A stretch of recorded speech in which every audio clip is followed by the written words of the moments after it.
Épître de Paul aux Galates, chapitre 2. 14 ans après, je montai de nouveau à Jérusalem avec Barnabas, ayant aussi pris Tite avec moi. Et ce fut d'après une révélation que j'y montai. Je leur exposai l'évangile que je prêche parmi les païens.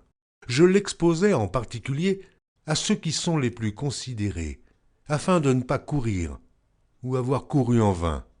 Mais Tite, qui était avec moi et qui était grec, ne fut pas même contraint de se faire circoncire. Et cela à cause des faux frères qui s'étaient furtivement introduits et glissés parmi nous pour épier la liberté que nous avons en Jésus-Christ, avec l'intention de nous asservir. Nous ne leur cédâmes pas un instant, et nous résistâmes à leurs exigences, afin que la vérité de l'Évangile fût maintenue parmi vous. Ceux qui sont les plus considérés, quels qu'ils aient été jadis, cela ne m'importe pas. Dieu ne fait point exception de personne. Ceux qui sont les plus considérés ne m'imposèrent rien. Au contraire, voyant que l'Évangile m'avait été confié pour les incirconcis comme à Pierre pour les circoncis, car celui qui a fait de Pierre l'apôtre des circoncis a aussi fait de moi l'apôtre des païens. Et, ayant reconnu la grâce qui m'avait été accordée, Jacques, Céphas et Jean, qui sont regardés comme des colonnes, me donnèrent à moi et à Barnabas la main d'association, afin que nous allassions, nous, vers les païens, et eux, vers les circoncis. Ils nous recommandèrent seulement de nous souvenir des pauvres, ce que j'ai bien eu soin de faire. Mais lorsque Céphas vint à Antioche, je lui résistai en face, parce qu'il était répréhensible.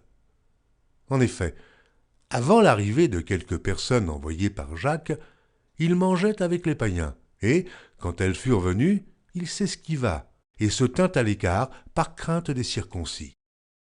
Avec lui, les autres Juifs usèrent aussi de dissimulation, en sorte que Barnabas même fut entraîné par leur hypocrisie. Voyant qu'il ne marchait pas droit selon la vérité de l'Évangile, je dis à Céphas, en présence de tous, « Si toi qui es juif, tu vises à la manière des païens et non à la manière des Juifs, pourquoi forces-tu les païens à judaïser?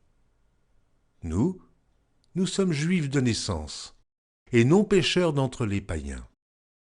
Néanmoins, sachant que ce n'est pas par les œuvres de la loi que l'homme est justifié, mais par la foi en Jésus-Christ, nous aussi, nous avons cru en Jésus-Christ, afin d'être justifiés par la foi en Christ, et non par les œuvres de la loi, parce que nulle chair ne sera justifiée par les œuvres de la loi.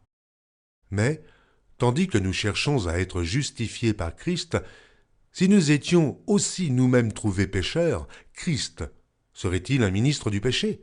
Loin de là. Car si je rebâtis les choses que j'ai détruites, je me constitue moi-même un transgresseur. Car c'est par la loi que je suis mort à la loi, afin de vivre pour Dieu. J'ai été crucifié avec Christ. Et si je vis, ce n'est plus moi qui vis. C'est Christ qui vit en moi. Si je vis maintenant dans la chair, je vis dans la foi au Fils de Dieu, qui m'a aimé et qui s'est livré lui-même pour moi. Je ne rejette pas la grâce de Dieu, car si la justice s'obtient par la loi, Christ est donc mort en vain.